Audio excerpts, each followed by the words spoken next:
Hello friends, ಎಲ್ಲರಿಗೂ ನಮಸ್ಕಾರ. ಮದುವೆ ಮನೆಯಲ್ಲಿ ಮಾಡ್ತಾರಲ್ಲ ಆ ರೀತಿ ಬೇಳೆ ಸಾಂಬಾರು ಪುಡಿ ಮಾಡಿದ್ದೀನಿ ಇವತ್ತು. ತುಂಬಾ ಸಿಂಪಲ್, ಒಂದೇ ದಿವಸದಲ್ಲಿ ಬೇಳೆ ಸಾರು ಪುಡಿ ರೆಡಿ ಮಾಡ್ಕೊಳ್ಬೋದು. ಏನೇನು ಬೇಕು, ಯಾವ ರೀತಿ ಮಾಡೋದು ನೋಡೋಣ ಬನ್ನಿ.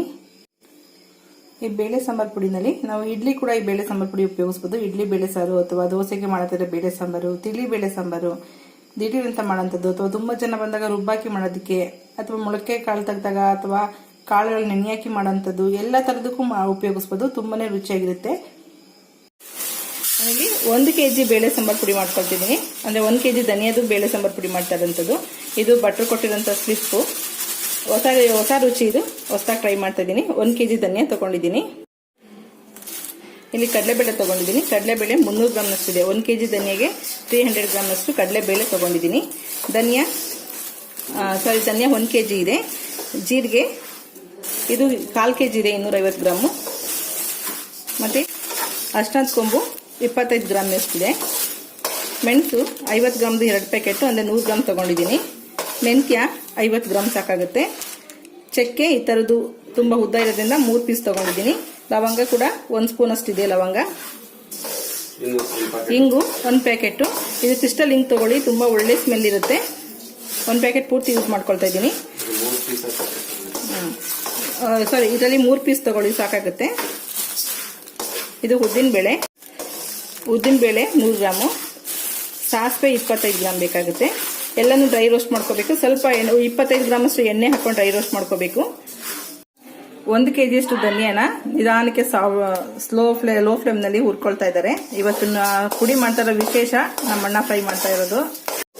ಖಾರದ ಮೆಣಸಿನ್ಕಾಯಿ ಈ ತರ ಗುಂಟೂರು ಮೆಣಸಿನ್ಕಾಯಿ ಇದ್ರೆ 100 ಗ್ರಾಮ್ ತಗೊಳ್ಳಿ. 1 kg ಧನಿಯಾ ಪುಡಿಗೆ ಹೇಳ್ತಾ ಇದ್ದೀನಿ, ಬೇಳೆ ಸಾಂಬಾರು ಪುಡಿಗೆ. ಈ ತರ ಬ್ಯಾಡಗಿ ಮೆಣಸಿನ್ಕಾಯಿ 500 ಗ್ರಾಮ್ ಅಷ್ಟು ಬೇಕಾಗುತ್ತೆ, ಅಂದರೆ 1/2 kg ಬೇಕಾಗುತ್ತೆ. ಇದನ್ನು ಕೂಡ ಸ್ವಲ್ಪ ಎಣ್ಣೆ ಹಾಕಿ ಫ್ರೈ ಮಾಡ್ಕೊಂಡು ನೀವು ಈ ಪೌಡರ್ ಜೊತೆ ಮಿಕ್ಸ್ ಮಾಡಿ ಮಿಲ್ಲು ಕೊಡ್ಬೋದು. ಇಲ್ಲಾಂದ್ರೆ ಸಪ್ರೇಟಾಗಿ ಖಾರದ ಪುಡಿ ಇದ್ರೆ ಈ ಡ್ರೈ ಪೌಡ್ರನ್ನ ಅಷ್ಟೇ ಮಾಡ್ಕೊಂಡು ಖಾರದ ಪುಡಿ ಮಿಕ್ಸ್ ಮಾಡ್ಕೊಳ್ಬೋದು.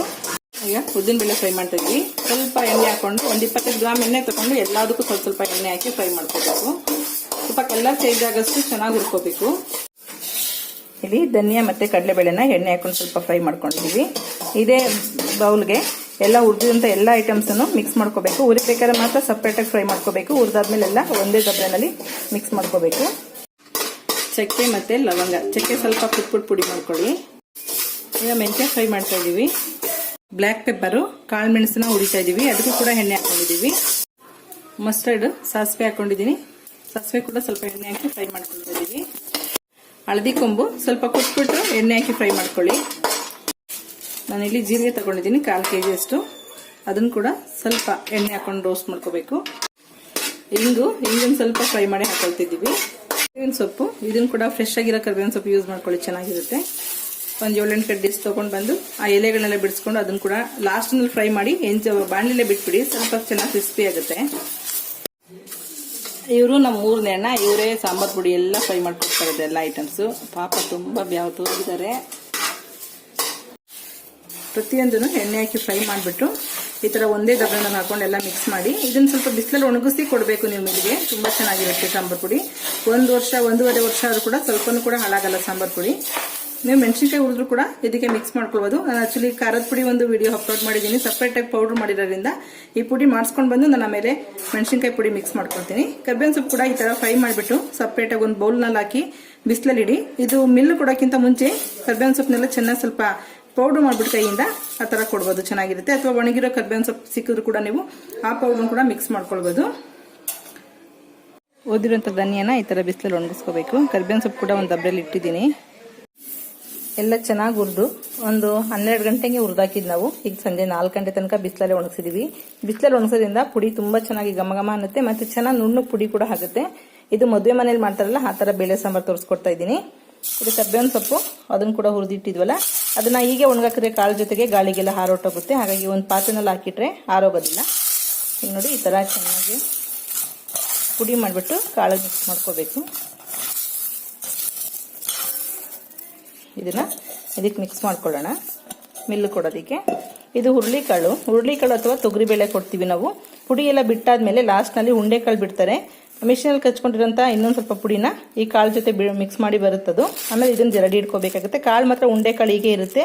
ಇದನ್ನ ಸಾಂಬಾರ್ ಮಾಮೂಲಿ ಉಪಯೋಗಿಸ್ಕೊಳ್ಬೋದು. ಪುಡಿ ಏನಾದ್ರು ಜಾಸ್ತಿ ಮಿಷಿನ್ ಕಚ್ಕೊಂಡಿದೆ ಅಂದಾಗ ಈ ತರ ಮೇಲ್ಗಡೆಯಿಂದ ಉಂಡೆಕಾಳು ಬಿಡ್ತಾರೆ. ಈಗ ಇದನ್ನ ಮಿಲ್ಲು ಕೊಟ್ಟು ಕಳಿಸೋಣ. ಸಾಂಬಾರ್ ಪುಡಿ ಎಲ್ಲ ಹುರಿದು ಒಣಗಿಸಿದ್ವಲ್ಲ, ಧನಿಯಾ ಮತ್ತು ಕಡಲೆಬೇಳೆ ಎಲ್ಲನೂ ಅದೆಲ್ಲ ಮಿಕ್ಸ್ಡು ಸಾಂಬಾರ್ ಪುಡಿ ರೆಡಿಯಾಗಿದೆ. ಈಗ ಇದನ್ನು ಸ್ವಲ್ಪ ತಣ್ಣಗಾಗೋದಕ್ಕೆ ಬಿಡಬೇಕು. ಮಿಷಿನಲ್ಲಿ ಬಿಸಿ ಬಿಸಿ ಇರೋದ್ರಿಂದ ಪುಡಿ ಸ್ವಲ್ಪ ತಣ್ಣಗಾದ್ಮೇಲೆ ಇದು ರೆಡಿ ಇಟ್ಕೋಬೇಕು. ಈ ಥರ ಮಿಷಿನಿಂದ ತಂದ ತಕ್ಷಣ ಒಂದು ಪಾತ್ರೆನಲ್ಲಿ ಈ ಥರ ಹಾರಾಕೊಳ್ಳಿ. ಇದು ಹುರುಳಿಕಾಳು ಮಿಕ್ಸ್ ಮಾಡಿಕೊಟ್ಟಿದ್ದಲ್ಲ ಉಂಡೆಕಾಳು ಬಿಡೋದಕ್ಕೆ, ನೋಡಿ ಹುರುಳಿಕಾಳೆಲ್ಲ ಉಂಡುಂಡೆನೇ ಇದೆ. ಪುಡಿ ಕೂಡ ಒಂದು ಅರ್ಧ kg ಪುಡಿ ಸಿಕ್ಕಿದೆ. ಈ ಥರ ಪುಡಿ ಎಲ್ಲ ಹಾಕಿಸ್ಕೊಂಡ್ಮೇಲೆ ಖಾರದ ಪುಡಿ ಆಗಲಿ ಸಾಂಬಾರು ಪುಡಿ ಆಗಲಿ ಯಾವುದನ್ನ ಪುಡಿ ಹಾಕಿಸ್ಕೊಂಡ್ಮೇಲೆ ಈ ಥರ ಉಂಡೆಕಾಳು ಹುರುಳಿಕಾಳು ಅಥವಾ ತೊಗರಿಬೇಳೆ ಕೊಟ್ಟು ಕಳಿಸ್ತೀವಿ ಉಂಡೆಕಾಳು ಬಿಡೋದಕ್ಕೆ. ಈ ಥರ ಪುಡಿ ಎಲ್ಲ ಲಾಸ್ಟಲ್ಲಿ ಉಂಡೆಕಾಳು ಬಿಟ್ಟರೆ ಪುಡಿ ಎಲ್ಲ ವಾಪಸ್ ಸಿಗುತ್ತೆ ನಮಗೆ. ಇದನ್ನ ರೆಡಿ ಇಟ್ಕೋಬೇಕು. ಹುರುಳಿಕಾಳು ಅಥವಾ ಬೇಳೆಕಾಳು ಯೂಸ್ ಮಾಡಿದ್ರೆ ನೀವು ಕೊಟ್ಟಿದ್ರೆ ಅದನ್ನು ಮಾಮೂಲಿ ಸಾಂಬಾರ್ಗೆ ಉಪಯೋಗಿಸ್ಕೊಳ್ಬೋದು. ಇಲ್ಲಿ ಖಾರದ ಪುಡಿ ಮಿಕ್ಸ್ ಮಾಡಿಲ್ಲ ನಾನು. ಇದೆಲ್ಲ ಪೂರ್ತಿ ತಣ್ಣಗಾದ್ಮೇಲೆ ಖಾರದ ಪುಡಿ ಮಿಕ್ಸ್ ಮಾಡ್ಕೊಳ್ಳೋಣ, ಖಾರಕ್ಕೆ ಎಷ್ಟು ಬೇಕು ನೋಡಿಕೊಂಡು. ಇದು ಧನಿಯಾ ಮತ್ತು ಕಡಲೆಬೇಳೆ ಎಲ್ಲ ಕಾಳೆಲ್ಲ ಮಿಶ್ರ ಮಾಡಿ ಹುರಿದು ಒಣಗಿಸಿದ್ದು ಮಿಲ್ಕ್ ಮಾಡಿಸ್ಕೊಂಡ್ಬಂದಿದ್ದೀನಿ. ಮಿಲ್ಕ್ ಮಾಡಿಸ್ಕೊಂಡ್ಬಂದು ಎಲ್ಲ ಚೆನ್ನಾಗಿ ರೆಡಿ ಇಟ್ಕೊಂಡಿದ್ದೀನಿ.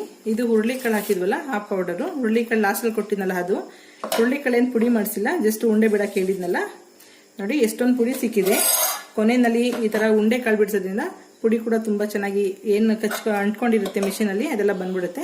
ಹುರುಳಿಕಾಳು ಕೂಡ ಉಂಡೆ ಇದೆ, ಅಥವಾ ತೊಗರಿಬೇಳೆ ಕೂಡ ಕೊಡ್ಬೋದು ನೀವು. ಇದನ್ನ ಚೆನ್ನಾಗಿ ತೊಳೆದ್ಬಿಟ್ಟು ಬೇರೆ ಏನಾದ್ರು ಇದ್ರೆ ಸೀಡ್ಸು ಸಪ್ರೇಟ್ ಮಾಡಿಕೊಂಡು ಹುರುಳಿಕಾಳನ್ನ ನೀವು ಸಾಂಬಾರ್ಗೆ ಮಾಮೂಲಿ ಬಸ್ಸಾರು ಅಥವಾ ಉಪ್ಸಾರಿಗೆ ಉಪಯೋಗಿಸ್ಕೊಳ್ಬೋದು.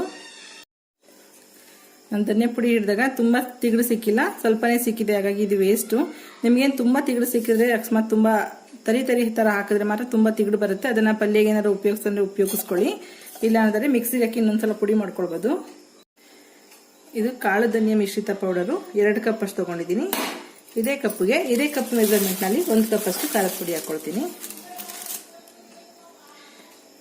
ಈ ಮೆಜರ್ಮೆಂಟ್ನಲ್ಲಿ ಖಾರದ ಪುಡಿ ಮತ್ತು ಕಾಳಿನ ಪುಡಿಗಳನ್ನ ಮಿಕ್ಸ್ ಮಾಡ್ಕೊಳ್ತೀವಿ ನಾವು ಬೇಳೆ ಸಾಂಬಾರ್ಗೆ. ನೀವು ಫಸ್ಟ್ ಈ ಥರ ಮಿಕ್ಸ್ ಮಾಡಿ ನೋಡಿ. ತುಂಬ ಏನಾದ್ರು ಖಾರ ಅನ್ಸಿದ್ರೆ ಈ ಕಾಳಿನ ಪುಡಿ ಮಾಡಿದೀವಲ್ಲ ಇದನ್ನ ಮಿಕ್ಸ್ ಮಾಡ್ಕೊಳ್ಳಿ. ಖಾರ ಕಡಿಮೆ ಅನ್ಸಿದ್ರೆ ಖಾರದ ಪುಡಿ ಮಿಕ್ಸ್ ಮಾಡ್ಕೊಳ್ಳಿ. ಈ ಥರ ಮಿಕ್ಸ್ ಮಾಡ್ಕೊಳ್ತೀವಿ ಸಪ್ರೇಟಾಗಿ. ಆವಾಗ ಖಾರ ಸಾಕಾಗಿಲ್ಲ ಅಂದ್ರೂ ಕೂಡ ಪುಡಿನ ಎತ್ತಿಕ್ಕೋದು, ಅಥವಾ ಖಾರ ಪುಡಿ ಜಾಸ್ತಿ ಆಯಿತು ಅಂದ್ರೂ ಕೂಡ ನಮಗೆ ಕಾಳಿನ ಪುಡಿಗೆ ಎಷ್ಟು ಬೇಕಾಗುತ್ತೋ ಅಷ್ಟು ಮಿಕ್ಸ್ ಮಾಡಿ ಎತ್ತಿಟ್ಕೊಳ್ಬೋದು. ಚೆನ್ನಾಗಿ ಈ ಥರ ಮಿಕ್ಸ್ ಮಾಡಿಬಿಟ್ಟು ಇಂಗು ಕರ್ಬೇವಿನ ಸೊಪ್ಪೆಲ್ಲ ಹಾಕಿರೋದ್ರಿಂದ ಏನೂ ಹಾಕೋ ಅವಶ್ಯಕತೆ ಇಲ್ಲ. ಮಿಕ್ಸ್ ಮಾಡಿ ಎತ್ತಿಟ್ಕೊಳ್ಬೋದು. ಒಂದ್ಸಲ ಅಡುಗೆ ಮಾಡಿ ನೋಡಿ, ನಿಮಗೆ ಖಾರ ಕಡಿಮೆ ಅನಿಸಿದ್ರೆ ಅಥವಾ ಜಾಸ್ತಿ ಅನಿಸಿದ್ರೆ ನಾನು ಹೇಳ್ದಂಗೆ ಪುಡಿಗಳು ಎಕ್ಸ್ಟ್ರಾ ಇರುತ್ತಲ್ಲ ಕಾಳಿನ ಪುಡಿಯಲ್ಲಿ ಮಿಕ್ಸ್ ಮಾಡ್ಕೊಳ್ಬೋದು. ನೋಡಿದ್ರಲ್ಲ ಫ್ರೆಂಡ್ಸ್, ಒಂದೇ ದಿವಸದಲ್ಲಿ ಯಾವ ರೀತಿ ಬೇಳೆ ಸಾರು ಪುಡಿ ಮಾಡ್ಕೊಳ್ಬೋದು ಅಂತೇಳಿ. ಇದು ಮದುವೆ ಮನೇಲಿ ಮಾಡ್ತಾರಲ್ಲ ಆ ರೀತಿ ಬೇಳೆ ಸಾಂಬಾರು ಪುಡಿ ಬಟನ್ ಕೇಳಿ ಮಾಡಿರೋಂಥದ್ದು. ಈ ವಿಡಿಯೋ ಇಷ್ಟ ಆದರೆ ಲೈಕ್ ಮಾಡಿ, ಶೇರ್ ಮಾಡಿ, ಸಬ್ಸ್ಕ್ರೈಬ್ ಮಾಡಿ. ನಿಮ್ಮ ಅಭಿಪ್ರಾಯ ಅನ್ನಿಸಿಕೆ ಕಮೆಂಟ್ ಬಾಕ್ಸಲ್ಲಿ ಹಾಕಿ. ನೀವು ಕೂಡ ಮನೇಲಿ ಒಂದ್ಸಲ ಟ್ರೈ ಮಾಡಿ ನೋಡಿ. Okay, bye, thank you.